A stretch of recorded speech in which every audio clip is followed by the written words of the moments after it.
அஸ்ஸலாமு அலைக்கும் and hi everyone. ஒரு குட்டி மினி விலாக் பார்த்துடலாமா? ஒரு கிரேவி, ஒரே கிரேவியில் வேலை முடியணும், ஆனால் சாட்டிஸ்ஃபைங்காக இருக்கணும், ஈஸியாக இருக்கணும், டக்குன்னு பண்ணுற மாதிரி இருக்கணும். அப்போ இந்த டிஃபன் சாம்பார் தான் நம்மளுக்கு டைம் சேவர் ரெசிபியே பல தடவை இருக்குது. ஸோ எங்கள் வீட்டில் பார்த்தீங்கன்னா அடிக்கடி இந்த டிஃபன் சாம்பார் செய்வோம். ஏன்னா சட்னியே ஒரே மாதிரி சாப்பிட்டுட்டு இருக்க பிடிக்காது இல்லையா? அப்பப்போ சேஞ்ச் வேணும் அப்படின்னு சொல்லிட்டு.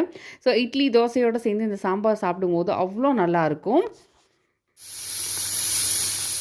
லஞ்சுக்காக தான் ஒயிட் ரைஸ் ரெடி பண்ணிகிட்ருக்கேன். ஸ்கூல் படிக்கும்போது பிக்னிக் போகிறப்போ சித்தி பசங்கள்லாம் ஸ்கூல் லீவுக்காக ஊருக்கு வருவாங்க. அப்போ வந்து பார்க் லேக்குக்குலாம் வந்து சாப்பாடு கட்டிட்டு போகிற பழக்கம் ஒன்று சின்ன வயசில் இருந்துச்சு. அப்போ அம்மா வந்து சில ரெசிபீஸ்லாம் ரெடி பண்ணுவாங்க. ஸோ அதை ரீக்ரியேட் பண்ணணும்னு எனக்கு ஒரு ஆசை. ஸோ இன்றைக்கி லஞ்சுக்கு பார்த்தீங்கன்னா டொமேட்டோ ரைஸும் முட்டை மசாலாவும், தயிர் சாதமும், பொட்டேட்டோ ஃப்ரையும், லெமன் ரைஸ்க்கு புளி கத்திரிக்காய்.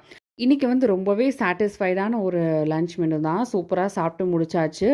ஸோ வீடியோ ஃபஸ்ட் டைம் பார்க்குறீங்க அப்படின்னா மறக்காமல் சப்ஸ்கிரைப் பண்ணி சப்போர்ட் பண்ணுங்கள். தேங்க்யூ.